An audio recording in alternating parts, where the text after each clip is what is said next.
This video and all videos in the related series are of the divine liturgy of Orthodox Christianity. It is the intention of Spurgeon Rambam to always advise that the video is to be viewed in a scriptural, cultural, and historical context. Though this channel does not reflect any denominational doctrines or views and welcomes Messianic Jews, Orthodox Christians, mainstream Protestant Christians, and Catholics, and those in commune with Rome, this series will focus primarily on the Orthodox Christian denominations. Yoki.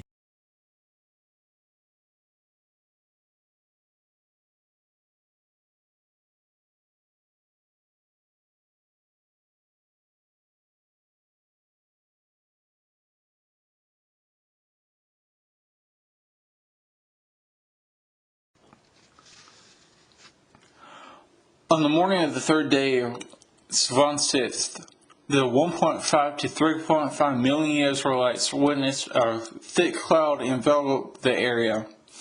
Flashes of lightning and rolls of thunder erupted from it. Within the eeriness of the darkness, a shofar was blasted so strongly that it made the populace tremble. Food for thought. Notice that a similar darkness which unsettled the observers was the darkness of April 3rd, AD 33, otherwise known as Holy Friday. Yet this darkness announced the coming of the King of the universe, while the darkness of Holy Friday announced the departure of the King of Kings. Moses led the people out of the camp to meet the King of the universe. As they approached the foothills of Jabal al-Raz, its upper half was enveloped in fire and smoke. The King of the universe descended up onto the summit, surrounded by fire.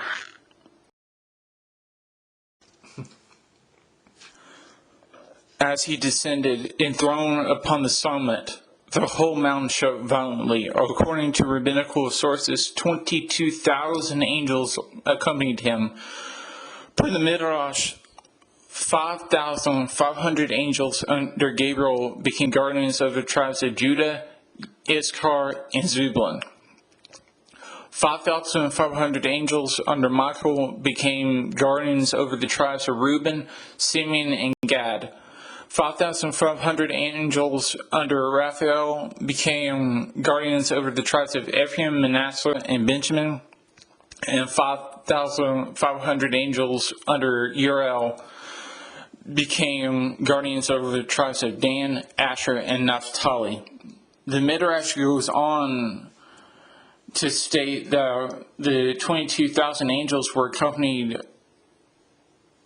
by 600,000 angels, which also were divided into four groups, those being 150,000 strong. Out of the fiery darkness and amid the intensifying shofar, Moses and the king conversed in the presence of the nation. The people were prescribed from transgressing the boundary around the foothills. Furthermore, Moses and Aaron were to come up into the foothills, while the Levites in the nation were to remain. Just then, as the people watched, the Master spoke 10 ordinances to all the sons of Jacob. These 10 commandments, though, are categories of commandments. The following is a theological summary of them.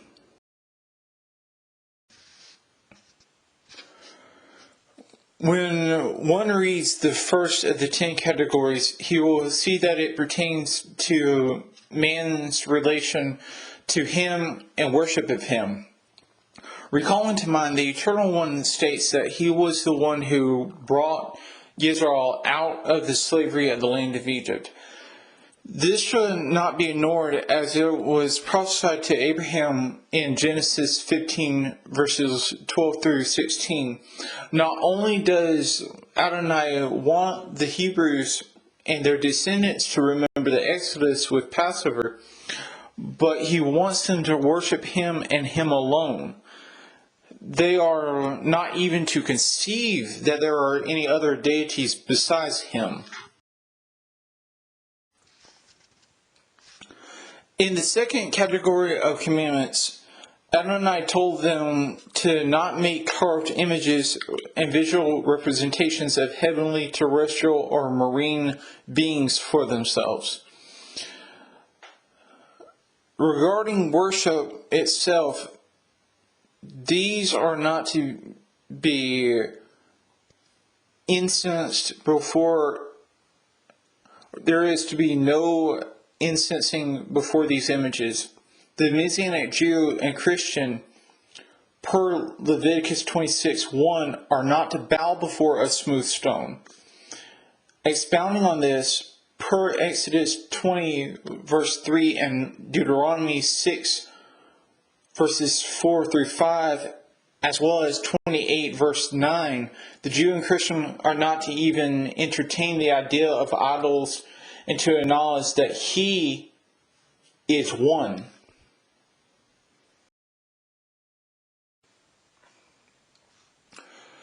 The third category of commandments warns against using the name lightly. In fact, His name is to be sanctified and not profaned. Moreover, when He sends a prophet to speak to His people or to their enemies, His people are to listen and not be afraid of the prophet. When the Sanhedrin convened as a form of testimonial confirmation, the litigates were to swear in His name per the same category of the commandments. He is not to be unduly tested.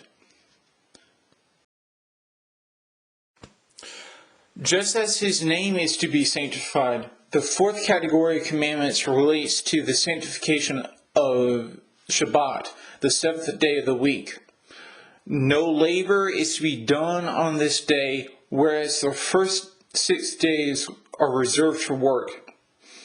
This is a representation of creation, which Adonai made in 6 days, but rested on Shabbat. According to rabbinical tradition, this is done in a variety of ways, that is, resting from work.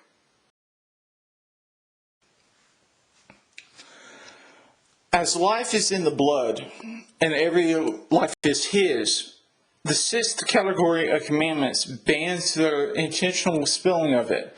This can be intentional killing, unless in the sense of self-defense or war, unintentional killing, known as manslaughter, or killing through criminal negligence. Through criminal negligence, a person is gored to death by an aggressive livestock which the owner did not secure, or a person suffers a fatal injury due to obstacles and pitfalls on the landowner's property which were ignored or overlooked.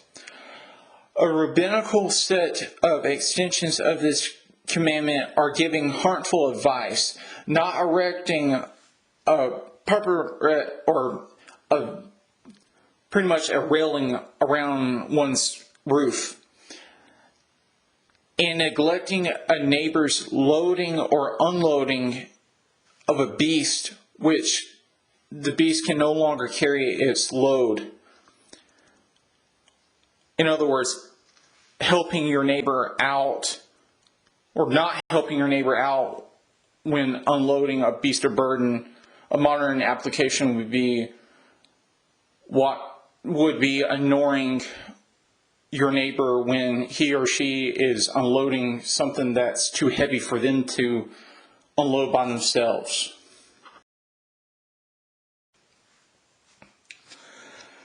As life is in the blood, and every life is His, the sixth category of commandments bans the intentional spilling of it. This can be intentional killing, unless in the sense of self-defense or war, unintentional killing, known as manslaughter, or killing through criminal negligence. Through criminal negligence, a person is gored to death by an aggressive livestock which the owner did not secure, or a person suffers a fatal injury due to obstacles and pitfalls on the landowner's property which were ignored or overlooked.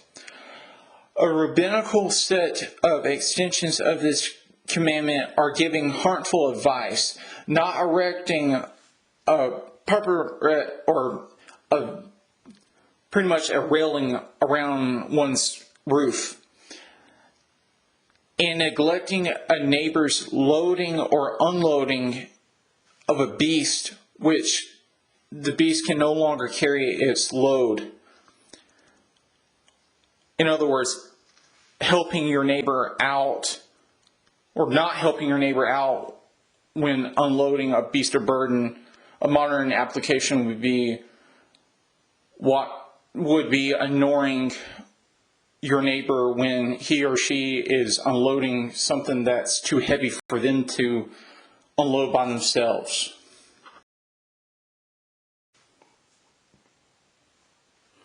The enemy was present in heaven when the king created man and a woman. After his unholy rebellion, he took his knowledge of humanity's carnal nature and devised to use it as a source of temptation in the forms of lust, gluttony, greed, sloth, wrath, envy, and pride. Regarding the temptation of lust, he uses human sexuality to drive a wedge between or into families dealing with marital or familial unrest. The husband may begin to entertain the idea of another woman, or the wife another man. If those tempted fall into this trap, they will have committed the most grievous sin of adultery, which is prescribed by the seventh category of commandments. Theft. The intentional act of stealing property is made illicit per the eighth category of commandments. Robbery can occur openly or stealthily, both of which are not to be committed. When a thief steals livestock and sells it, he must pay 5 oxen per ox and 4 sheep per sheep as restitution to the owner. At times, objects or livestock might go missing. In these instances, actions must be taken to recover them and not to ignore them. Those who commit accidental or criminal damage are to pay the landowner restitution. Other things covered under this commandment or under this category are security guards, wages, ethical business practices, loans, fraud, and the redemption of a person, house, or land. Additionally, the treatment of slaves, the poor, converts, and Gentiles are likewise covered in the same category. The ninth category of commandments, it states that false evidence against one's neighbor is prohibited, while the 10th category of commandments rebukes the covetous intentions against one's household and livestock. In the event that a man is not familiar with judicial procedure, he is not to be appointed as a judge. Under the same category, the public is not to curse a judge, and judges are not to accept testimony unless all parties involved are present in the trial. Furthermore, not only are judges ruled by a strict code of conduct, but judgments concerning the case of disagreements, circumstantial evidence, or for the death penalty must be decided by a 2/3 majority of the panel. By extension, there is a strict guideline for testimony, interrogations, fines, restitution, confinement, and corporal punishment. Standing at a distance, the people asked Moses through their leaders to become a mediator between them and the king. Moses answered the people, "Do not be afraid, because Adonai has come only to test you and make you fear him, so that you will not commit sins." These 10 sayings are only a few of the 613 commandments given in all of Torah. the 613 commandments being divided among the 10 commandments. For the 10 commandments are 10 categories of those commandments. This day, the day that Israel received the Torah, was only one of the festivals that they would celebrate. Per Deuteronomy 15:19 through 23, all the firstborn bulls and males of the flocks were set aside for the King of the universe. These were to be sacrificed at the tabernacle, depending on if it was in a year between 1445 BC and 958 BC, or the temple, depending on if it was any year between 958 BC and 70 AD, excluding the time between 587 and 538 BC, which was the exile of Babylon. However, if these firstborn had a defect, they were to be slaughtered and consumed on the farm of the owner. However, the blood was to be poured out. Pesach was to be observed in the month of Nisan per Deuteronomy 16:1 through 8. At evening on Nisan 14th, the Paschal lamb was to be slaughtered and roasted. None of its meat was to remain on the morning of Nisan 15th. This offering was to be performed at the tabernacle, depending on if it was any year between 1446 or 1445 BC and 958 BC, or the temple, depending on if it was in a year between 958 BC and 70 AD, excluding the time between 587 and 538 BC, which was because of the Babylonian exile. No yeast was to be consumed from Nisan 15th to Nisan 22nd, only matzah. The cumulative sacrifices and offerings for the week were as follows: 14 young bulls, 7 rams, and 49 male lambs in their first year, all of which were to be used as a burnt offering. 210 quarts of fine flour mixed with olive oil as a grain offering, and 7 male goats as a sin offering. Shavuot, per Deuteronomy 16 verses 9 through 12, was to be celebrated 50 days after Nisan 15th. They were to bring a voluntary offering proportional to their increase. This was to be celebrated by the entire household per father in every city. Additionally, Shavuot was to be celebrated by the Levites, the foreigners, meaning Gentiles, the orphans, and the widows living among them. This was the second pilgrimage festival. The offerings for this day were discussed in yesterday's video. Sukkot, per Deuteronomy 16 verses 13 through 17, was the third and last pilgrimage festival. This week-long festival from Tishri the 15th to the 22nd was to celebrate just as Shavuot, or be celebrated just as Shavuot or Pentecost. Fathers, mothers, sons, daughters, male and female slaves, the Levites, the foreigners, the orphans, and the widows. The cumulative sacrifices and offerings for the week were as follows: 70 bulls, 14 rams, 98 male lambs in the first year, all of which were a burnt offering. 672 quarts of fine flour mixed with olive oil as a grain offering, and 7 male goats as a sin offering.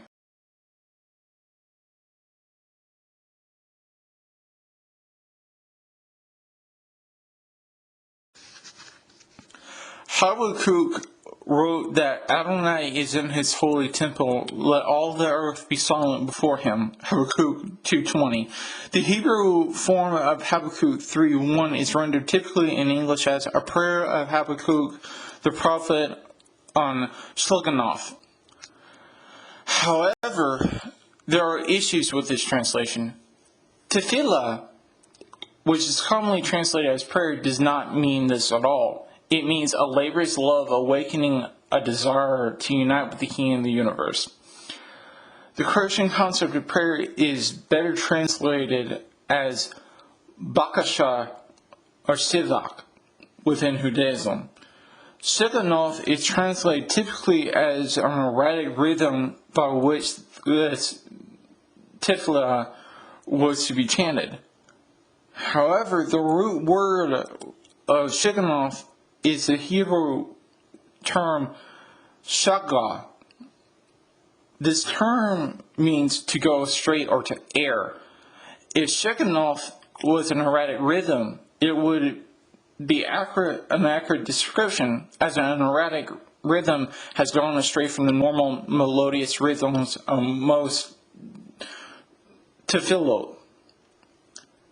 The context of this tefillah, though, alludes to a human error a human has gone astray. When all this is considered, the proper translation of Habakkuk 3:1 is thus: a tefillah of Habakkuk, the prophet, concerning mistakes of men. From this point forward, I will be rewording Habakkuk 3:2 through 19 in the Hebrew context and language used, accompanied by commentary. My master, I have listened to the report about you. My master, I was alarmed by your deeds. Bring your deeds to the inward part of years. Continue to make it known in the inward part of years, but in your wrath remember your compassion. The master came from Teman, the Holy One from Mount Paran. Note, Teman is a northern district of Edom. This is another indication that Jabal is Mount Sinai. His splendor covered the sky, and his praise filled the earth. His brightness was like that of the sun, flashing rays from the power concealed in his hands. Note, the Hebrew word used here for rays is kirin. This, unfortunately, is also the term for horn. This is the common translation of most English translations by way of the Vulgate. Before him went pestilence, and plague followed close behind. Note, according to Adam Clarke, the pestilence mentioned is a reference to the plague of Numbers 11:33, 14:37, and 16:46. Furthermore, he stated that the plague which followed the King of the Universe was a reference to the fire which often erupted as a form of punishment, per Leviticus 10:2, Numbers 11:1, and 16:35. He stood, and the earth was startled.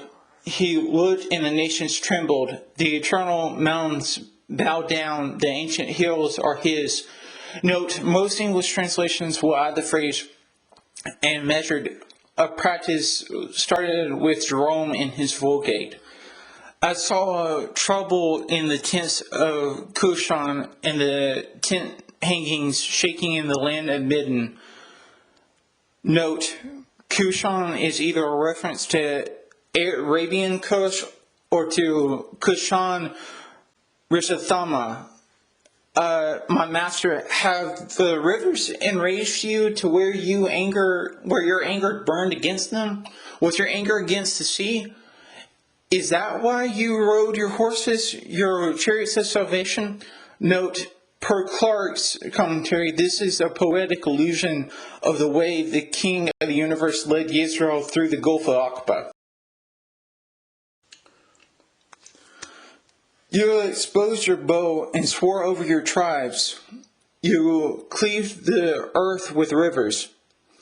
Note, Clarke stated that this implies that the King of the universe is drawing his bow from his quiver to prepare for battle.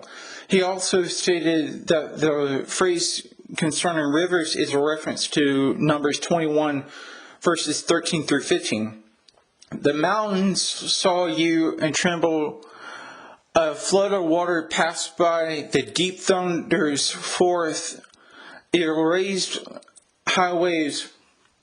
Note, the king is described, per Clark's commentary, as being able to accomplish the most arduous tasks easily. Through poetic allusion, the king is shown how the Gulf of Aqaba split and stood on heaps above the deep. Or rather, how the king split the Gulf of Aqaba and made its waters stand on heaps above the depths. The sun and moon dimmed in the sky at the light of your arrows proceeding at the radiance of your glittering spear. Note, this is a reference to Joshua 10:11 through 12. In fury, you stride through the land. In anger, you trample the nations. Note, this seems to reference the conquest of Canaan, trampling the pagan nations of the land. You went out for the salvation of your people, for salvation with your anointed one. You crushed through the head of the house of the wicked, uncovering its foundation to the back of the neck.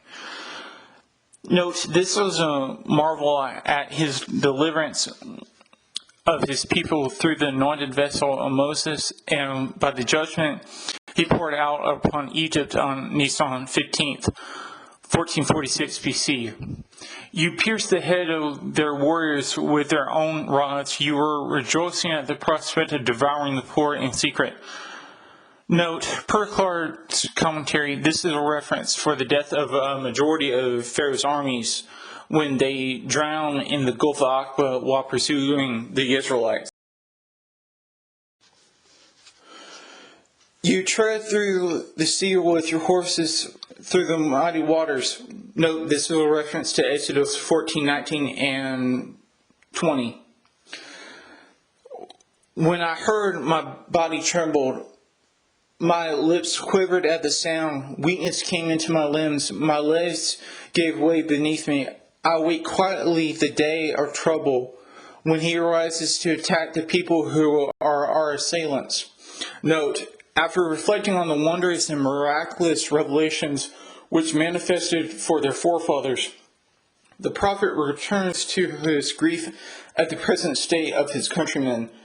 Though he knew Judah would face exile soon, as the time for such was drawing nigh, Habakkuk looked forward to the Neo-Babylonian Empire being punished as well.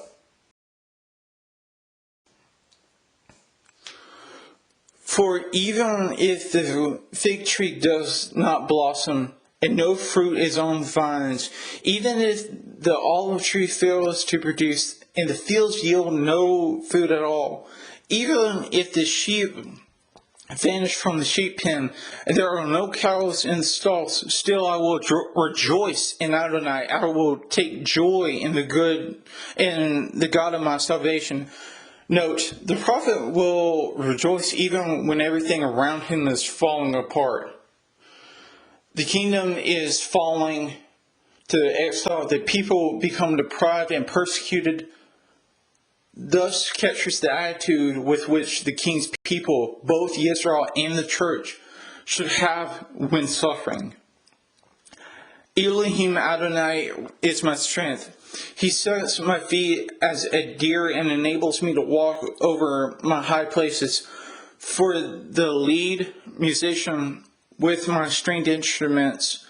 Note, this is similar to Psalm 18 verses 32 through 33.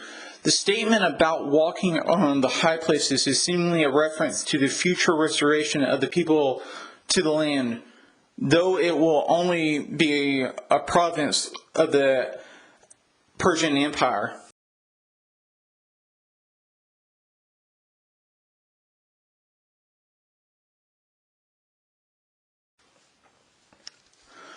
By Sivan, Ruth and Boaz had developed a romantic attraction to each other. However, due to zinut, or modesty, they did not spend time alone.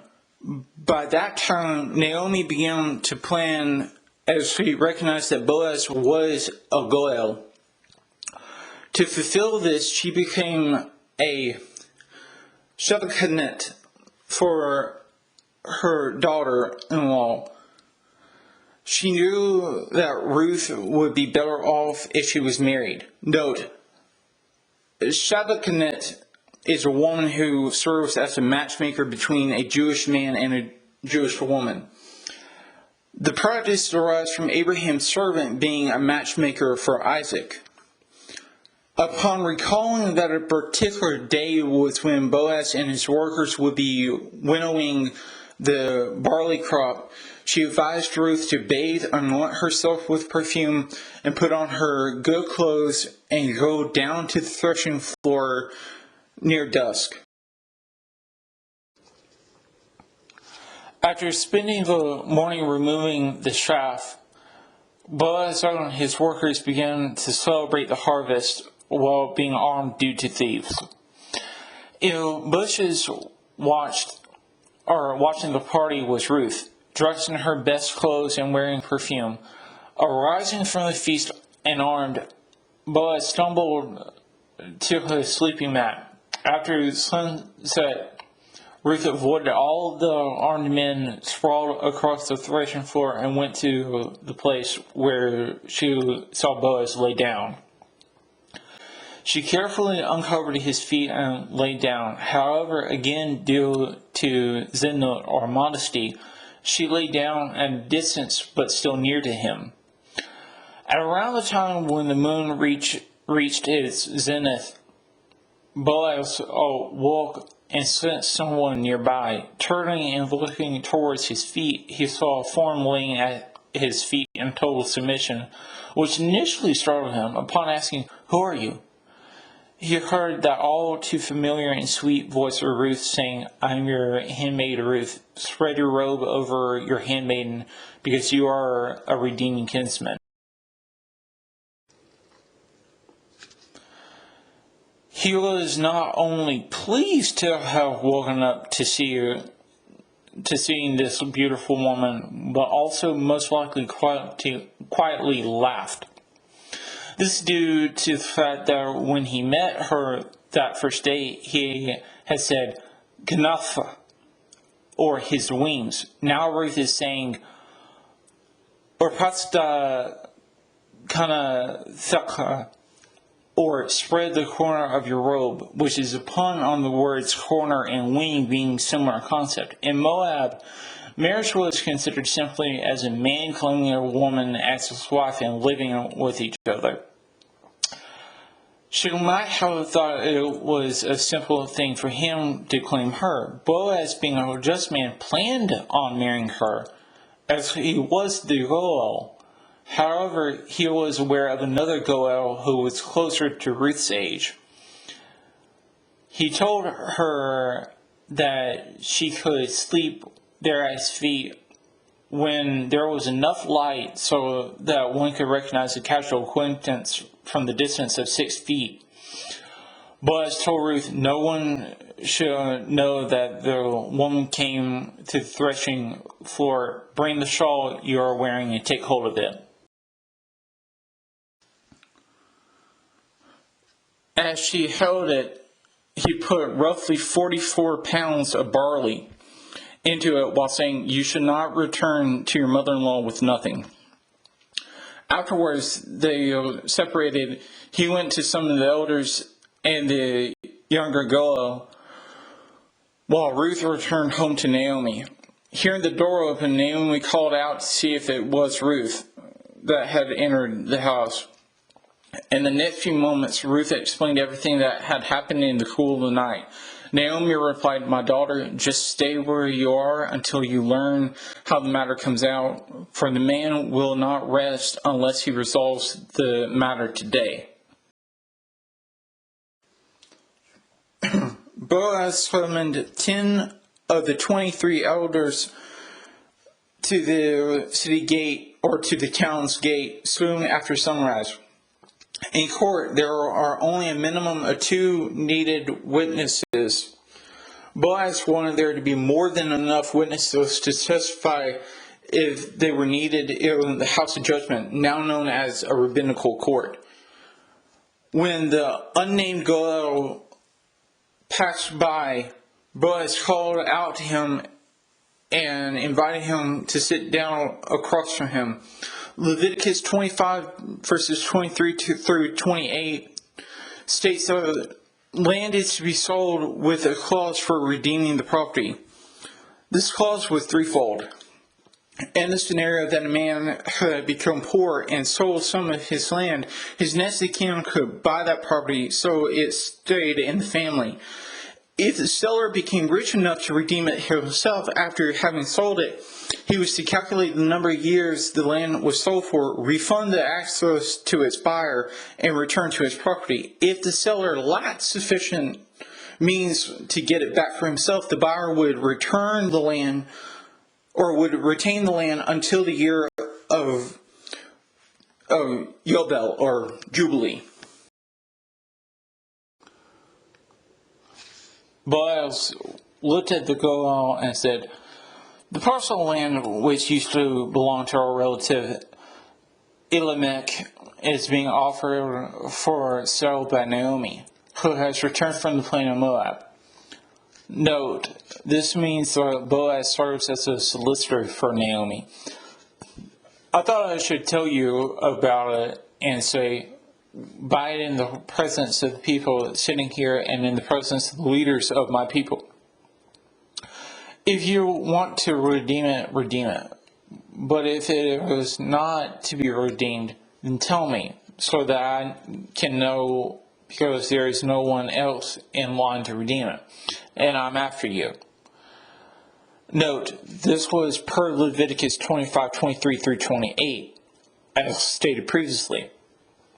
The younger Goel said, "I want to redeem it." Boaz, most likely concerned but confident, said, "The same day you buy the field from Naomi, you must also buy Ruth, the woman from Moab, the wife of the deceased son, in order to raise up in the name of the deceased son an heir for his property." Note, buying Ruth in context means that the Goel is to marry the widow of Mahlon. This is an application of the Yibum, or Leveret marriage. The younger Goel declined the sale, either because he had no intent of ever being married, which contradicts the intentions of Genesis 1:28 and 2:18 through 25, or he was already married. In Deuteronomy 25, verses 5 through 10, the true Yibum law was described. If a man had brothers and died childless, it was demanded that the next bachelor among the brothers would marry her. The first child, namely a son that was conceived and born out of their union, would be counted as the heir of his deceased brother. All other children would be considered between the woman and her former brother-in-law. On the contrary, if the bachelor brother-in-law refused to perform Yibum, the widow could take him to the city elders, and after he still refused to marry her, the city elders would decree that the Haliza ceremony was to occur. The Haliza ceremony involved the widow approaching her bachelor brother-in-law in the presence of the council, pulling his sandal off his foot, spitting in his face, and saying, "This is what is done to the man who refuses to build up his brother's family." The reluctant bachelor's family would from then on be known as Bet Haluz Hanala, the No, the family of him who had his sandal removed. The younger Goel, since he declined to marry Ruth, removed his right sandal. The central part of the Hadizah ceremony was dishonor. As there was no dishonor which occurred during this meeting between Boaz, the 10 elders, and the unnamed Goel, spitting in his face was not necessary. Instead, he handed the sandal to Boaz. Boaz turned to his fellow elders and addressed them, saying, "You are witnesses today that I am purchasing from Naomi all that belonged to Elimelech and all that belonged to Chilion and Mahlon. Also, I am inquiring as to my wife Ruth, the woman from Moab, the wife of Mahlon, in order to raise up in the name of the deceased an heir for his property, so that the name of the deceased will not be cut off from his kinsmen, and from the gate of his palace or his place. You are witnesses today." From the elders admitted to being witnesses, or they admitted being witnesses. Furthermore, the elders requested that Adonai allow Ruth to become like the cousin/wives of Jacob. They petitioned Boaz to do worthy actions and increase his notoriety in the area of Bethlehem. No, it is likely that the elders were wishing Boaz to become famous even up to the city of Jebus. If this is a true conjecture, then it might be that Boaz would hopefully become known in likely a 6-mile radius around Bethlehem. They also prayed for Adonai to bless them with children who would be like Perez, Boaz's great-great-great-great-grandfather. Boaz soon after that married Ruth. Not only did he retain his own land, but he inherited the land of Elimelech, Mahlon, and Chilion. In 1230 BC, Boaz fathered Obed. Possibly by 1226 BC, Naomi's soul descended into paradise in peace, while Yisrael descended back into idolatry. Note, according to Talmudic tradition, there were 2 compartments or lands which were separated by a large void or river incapable of being traversed. It must be stated that water is an image of nothingness in rabbinical tradition. The higher land was reserved for the righteous dead, which would become known as paradise. This was opposed to by Shiloh, which was the lower land reserved for unrighteous dead, which became known as the Christian hell. It was to paradise that Naomi's soul departed. Before the hallowing of hell, no righteous soul had gone to heaven except for Enoch, who had been assumed around 1,900 years prior, and Elijah, who would be assumed to heaven over 370 years later. Paradise is now empty and desolate, while Sheol is still populated by the millions of souls in perdition. When Obed was 26 years of age, Judge Ehud, who assassinated King Eglon of Moab, passed away. That same year, the Hazarites invaded the northern tribes, as is attested by Judges 4, verses 2 through 3a. Note, the Hazarites were a city-state of the Canaanites. The late 1100s BC were a pivotal time for the period of the Confederation of the 12 Tribes. A civil war erupted between the house of Eleazar and the house of Ithamar. At the conclusion of the civil war, the office of the high priest was transferred from the house of Eleazar to the house of Ithamar. Eli became the first Ithamarite high priest beginning in 1121 BC. In 1118 BC, Jair of Gilead succeeded Tola, son of Puah, as judge over the central tribal lands. In 1106 BC, a son was born to Elkanah, the 15 times great-grandson of Kohath, son of Levi, or Levi, son of Jacob. His name was Samuel. The following year, that was his son's name that was born to Elkanah. The following year, Obed fathered Jesse, who in turn became one of the 23 elders of Bethlehem and owner of the 4 properties that Obed, his father, had inherited from Boaz.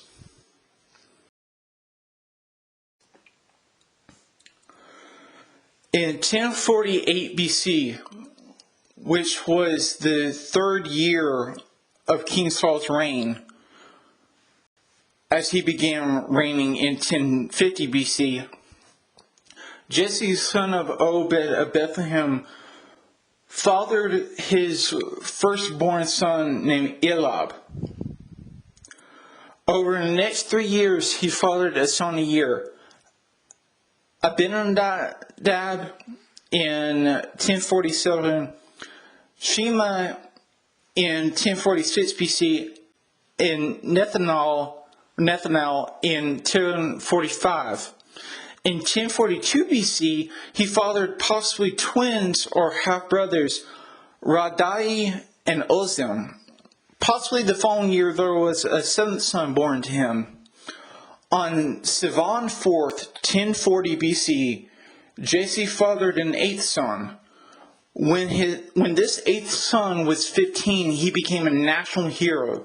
From the ages of 15 to 22, he was a national hero, fierce warrior, gained 600 warriors under him, and became the son-in-law of the king, as described in 1 Samuel 17:49 through 19:17. From the ages of 22 to 26, he was a fugitive from the king of Israel and public enemy number 1. 1 Samuel 19:18 through 26:25. From the ages of 26 to 30, he was a mercenary for the king of the city-state of Gath and owner of Ziklag. 1 Samuel 27:1 through 2 Samuel 2:3. From the ages of 30 to 70, he was King David. 2 Samuel 2:4 through 1 Kings 2:11.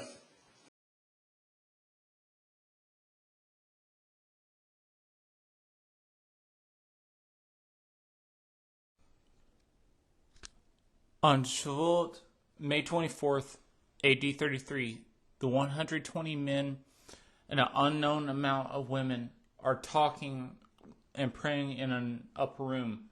Yerushalayim's 100,000 people have swollen to 4 million for the festival in remembrance of Torah being given to Moshe 1,479 years prior.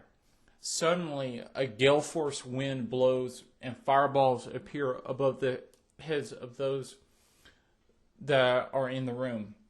This is a manifestation of the Ruach Hakodesh, and now these 100 men and an unknown number of women can speak Median, Elamite, Sumerian, Akkadian, Middle Persian, Las, Pontian Greek, Koan Greek, Pomilian Greek, Phrygian, Parthian, Classical Latin, Nabatean Aramaic, Nabatean Arabic, which are the languages spoken by tourists, soldiers, citizens, and pilgrims. Such languages being spoken by Judeans and Galileans surprise the masses. Ketha, though, in the face of ridicule, delivers a derasha. Contrary to the belief of certain people who witness this mingling of language.